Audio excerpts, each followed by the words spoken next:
नमस्कार, आप सभी का स्वागत है मेरे YouTube चैनल पर। आज मैं आपको हिंदी, उर्दू और हिंदुस्तानी में अंतर और समानता के बारे में बताने जा रही हूँ।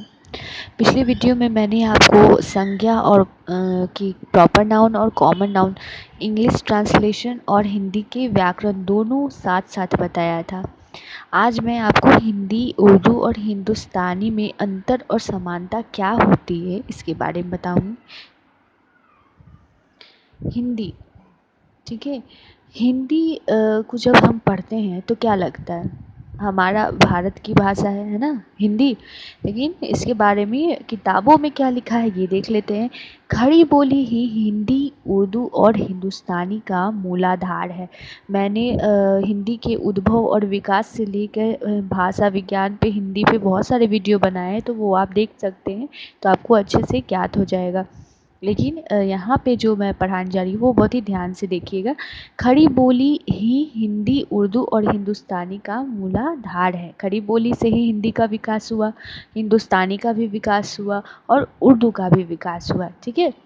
जब उसमें तत्सम शब्दों का व्यवहार और प्रमुखता से होता है और वह देवनागरी लिपि में लिखी जाती है। हिंदी को किस लिपि में लिखी जाती है? देवनागरी लिपि में लिखी जाती है। और तत्सम जो है शब्दों का व्यवहार हिंदी में ज़्यादा होता है, तब उसे क्या कहते हैं? हिंदी कहते हैं। और हिंदी का जो व्यवस्थित रूप का शुरुआत कब हुआ था? 11वीं सदी में हिंदी का शुरुआत हुआ था, ठीक है। अब देखते हैं कि उर्दू, उर्दू में क्या आते हैं। उर्दू का जो शब्द का प्रयोग है उस बोली के लिए हो रहा है जो प्रायः मुसलमानों की बोली है, ठीक है, तथा फारसी लिपि में लिखी जाती है। मैंने बताया ना आपको हिंदी और उर्दू में क्या अंतर है। तो हिंदी देवनागरी लिपि में लिखी जाती है और उर्दू फारसी लिपि में लिखी जाती है, ठीक है। वस्तुतः उर्दू और हिंदी दोनों का जन्म खड़ी बोली से हुआ। अब दोनों में समानता क्या है? उर्दू का भी जन्म खड़ी बोली से हुआ और हिंदी का भी जन्म खड़ी बोली से हुआ, ठीक है।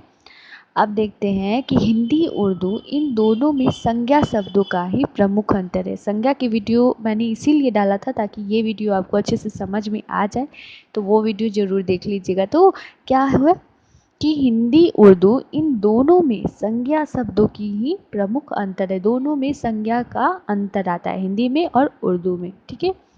वस्तुतः उर्दू कोई अलग भाषा नहीं है, यह खड़ी बोली की ही एक शैली है।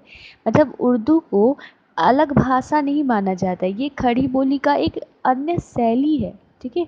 लेकिन इसमें क्या होता है कि अरबी और फारसी शब्दों का अधिकता रहता है। अरबी और फारसी शब्द उर्दू में ज़्यादा रहते हैं, ठीक है। जैसे कि हिंदी में तत्सम शब्द ज़्यादा रहते हैं, वैसे ही उर्दू में अरबी फारसी शब्द ज़्यादा रहते हैं। प्रारंभ में हिंदू और मुसलमान दोनों ही इस बोली को अपनाए हुए थे, किंतु कालांतर में अंग्रेजों ने उर्दू को मुसलमानों की बोली तथा हिंदी को हिंदुओं की बोली कहकर भाषागत वैमनस्य डाल दिया। मतलब ये पहले जो था हिंदू और मुसलमान दोनों बोलते थे। ऐसा नहीं था कि जो है वो हिंदू बोलते थे और उर्दू मुस्लिम, नहीं, दोनों एक ही था। पहले एक ही था, दोनों बोलते थे, हिंदू भी बोलते थे और मुस्लिम भी बोलते थे। लेकिन अंग्रेज़ों ने, आपको पता है कि फूट डालने की नीति उन्होंने की थी, तो भाषा में भी उन्होंने फूट डाला। हिंदी को हिंदुओं को, उर्दू को मुसलमानों की भाषा और हिंदी को हिंदुओं की भाषा कहकर फूट डाला, ठीक है। अब उर्दू का प्रारंभिक पुस्तक जो था वो बानो बहार माना जाता है, जिसकी रचना 18वीं सदी में हुई। उर्दू के प्रसिद्ध शायर हैं जैक, जफ़र, दाग, गालिब, साहिर। उर्दू का प्रारंभ जो है वो 13वीं सदी से आरंभ माना जाता है। और हिंदुस्तानी के ऊपर मैं अगले वीडियो में बताऊंगी, क्योंकि ये वीडियो लंबा हो रहा है। देखने के लिए आपका बहुत बहुत धन्यवाद।